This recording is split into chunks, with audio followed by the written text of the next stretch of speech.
Bien, estamos de regreso en La Voz TV. Le anticipábamos que esta noche pues estaría con nosotros el secretario de Gobierno, el encargado de la política interna de nuestro estado, Adrián López Solís. Secretario, gracias por estar con nosotros.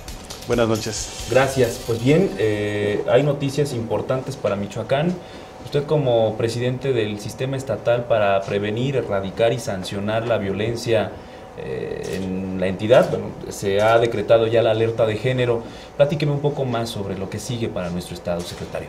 Sí, la alerta de género, como sabes, es un mecanismo que nace de la ley de acceso a las mujeres a una vida libre de violencia y que se substancia en la Secretaría de Gobernación Federal a través de la CONAVIM, que es la Comisión Nacional para la Violencia en contra de la Mujer. Este mecanismo comprende un conjunto de acciones conjuntas de manera coordinada, intersecretarial, entre los diferentes órdenes de gobierno y que están encaminadas a abatir este grave problema que es la violencia en contra de un sector de la población siempre vulnerable por razones hasta ancestrales, pero que bueno, luego tiene distintas expresiones que van de cuestiones aparentemente intrascendentes hasta casos muy graves como puede ser la pérdida de la vida, ¿no? Muy bien, secretario. Hay un equipo que está coordinando precisamente todas las tareas que se van a desplegar. Decía ayer la secretaria de la Mujer, Fabiola Alanís, que tenían aproximadamente 10 días para poderlo contar, tenerlo estructurado. Hay ya proyectos, necesidades, que entiendo son muchas, pero ya para aterrizarlas en corto plazo. Sí, mira, como te decía, es un esfuerzo interinstitucional. Sí.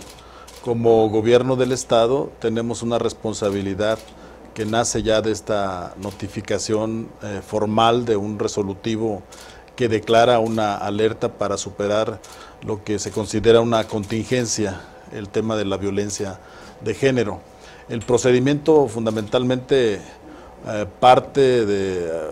partiendo de la declaratoria que se notificó el día lunes, es de que en 10 días hábiles tenemos que integrar un conjunto de tareas a modo de plan de trabajo y también informar de cuál es la asignación presupuestal que se habrá de decidir y con las cuales se van a operar estas acciones, tanto a nivel estatal como a nivel de los 14 municipios que están vinculados con esta declaración. ¿Un aproximado de cuánto se necesitaría? No, es una situación que en este momento no podemos anticipar, dado que el conjunto de medidas son de 3 tipos, son medidas de prevención, medidas de seguridad y medidas de acceso a la justicia.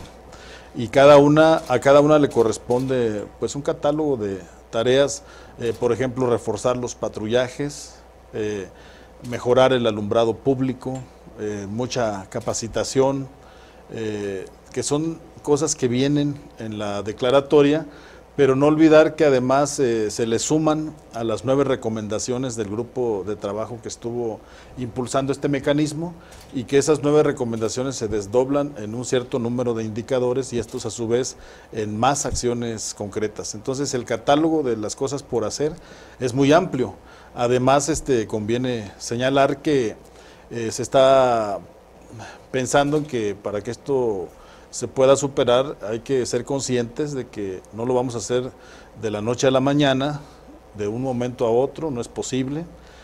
Hay que trabajar con cosas en el corto, mediano y largo plazo, pero fundamentalmente de la mano con la sociedad, las organizaciones de la sociedad civil y particularmente aquellos organismos defensores de los derechos humanos y de los derechos de las mujeres en lo particular. ¿En cuánto tiempo estaríamos ya viendo resultados? Secretario, entiendo que es una pregunta muy complicada y que todo mundo quisiera que ya una vez declarada la alerta, que tampoco es una varita mágica. Bueno, la alerta es una llamada de atención sin duda muy importante y que para nosotros debe convertirse en una oportunidad. En ese momento que entramos nosotros en esta condición como Estado, como gobierno, pues tenemos una ruta para desarrollar de aquí a muchos años más adelante, porque son situaciones que tienen que incidir en cambios que trasciendan a generaciones para modificar patrones de conducta que traemos muy arraigados como sociedad y con ello evitar tener este tipo de situaciones que hoy nos tienen con una alerta de violencia de género. Entramos en una nueva fase, indiscutiblemente. Así es, y bueno, los resultados, dependiendo del tipo de acción, pues pueden ser día con día, ¿no? Un resultado muy simple, pues hay que comunicar a la sociedad que tenemos una condición de alerta de género, y eso hay que hacerlo mañana, sale publicado en el periódico oficial del Estado, y además explicarle a la sociedad cuáles son los alcances y la naturaleza de este mecanismo. Esa es una acción que se tiene que traducir en una información que le llegue a toda la gente, y además lo tenemos que hacer en los medios de mayor circulación. Por eso la importancia de venir los servidores públicos de todas las dependencias que traemos tareas en este tema, a poder hablar de ello y que la gente empiece también a visibilizar el tema, ¿no? Muy bien, pues están abiertas las puertas de esta casa para usted y para todos los integrantes de este sistema, para que pues desde la trinchera de cada uno de los servidores públicos se pueda hacer conciencia y, como usted lo decía, visibilizar este tema que nos involucra a todos, secretario. Así es, estimado Jorge. Bien, antes de irnos me gustaría hablar del tema de la CENTE. Hoy, segundo día, entrega de cheques, nuevamente hubo algunas complicaciones. ¿Qué sigue, secretario? ¿Cómo estamos en este momento? Bueno, el Estado tiene que cumplir con su responsabilidad. El Estado, como patrón de un sector de trabajadores como es los trabajadores de la educación, tiene la obligación de pagar a quienes han hecho su esfuerzo en el proceso de la enseñanza para nuestras niñas, niños y adolescentes de las escuelas públicas de los diferentes niveles.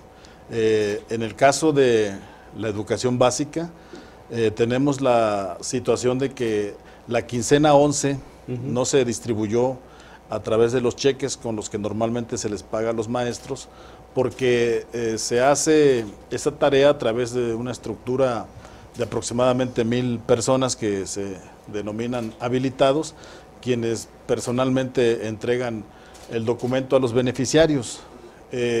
Decidieron no recoger los cheques, decidieron que no se entregaran, porque bueno, los cheques traían algunos descuentos con motivo de inasistencias. Eso, bueno, pues les incomoda al ala sindical de la coordinadora, y decidieron pues no permitir que los pagadores llevaran los cheques, a pesar de que el Estado desde el primer momento tenía los documentos a la disposición con los fondos suficientes para ser canjeados y cumplir con esta responsabilidad.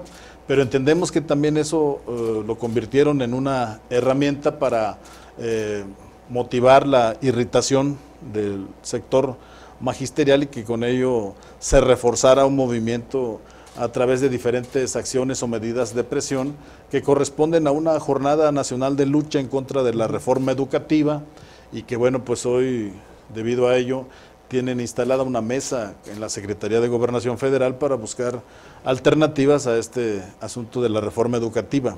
¿Nosotros qué tenemos que hacer? Cumplir con la responsabilidad del Estado para hacerle llegar su salario a los maestros. Bien, secretario, hay una notificación ya de aproximadamente 10,000 maestros con descuento en sus salarios, 1,600 que tendrían que ser cesados. En esta quincena 12, ¿tiene ya información de cuántos, que supongo ya deben estar los números, cuántos son los maestros castigados? No tengo yo el dato, Sí. Este es un tema que está manejando la Secretaría de Educación, pero estamos abocados en el proceso de coadyuvancia para el esquema de pago de la quincena 11, que no se ha recogido un buen número de beneficiarios del pago de este salario, y el proceso de bancarización para que no tenga el Estado que depender de los vaivenes o las decisiones de la parte sindical para cumplir con una responsabilidad como esta. Bien, se está debilitando la CENTE porque ahora, pues bueno, hay diferentes formas para pues poder cumplir, ¿no? Sin duda pudiéramos nosotros compartir o no esa apreciación. Sin embargo, debo decirte que en Michoacán hay alrededor de 70,000 maestras y maestros. Hay un número muy importante que es activo alrededor de esta organización, pero hay un número muy importante pues que está deseando también que las cosas se estabilicen para poder llevar su vida laboral, su vida como maestros y maestras en las aulas en condiciones de mayor tranquilidad, de mayor estabilidad, ¿no?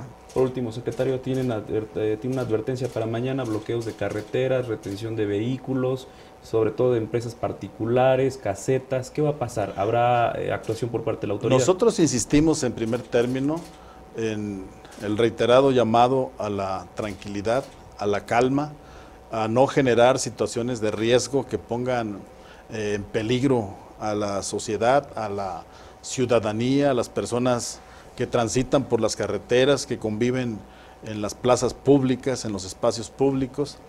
Y bueno, pues como autoridad también tenemos la obligación de brindar, por un lado, todas las garantías para que el derecho a la libre manifestación se haga en los mejores términos y que no afecte a terceros, pero también velar por la seguridad de la población que es ajena y en muchos casos resulta perjudicada por esta clase de medidas de presión. ¿Habrá operativos? Pues sin duda que estamos tomando las medidas para amortiguar el impacto de estas medidas que lamentablemente en algunos casos rayan en la ilicitud, ¿no? Bien, secretario. Jorge, Como siempre, a tus órdenes y muchas gracias. Platicando contigo. Aprecio. El secretario de Gobierno, Adrián López Solís. Una pausa, tenemos más información, siga con nosotros, esto es La Voz.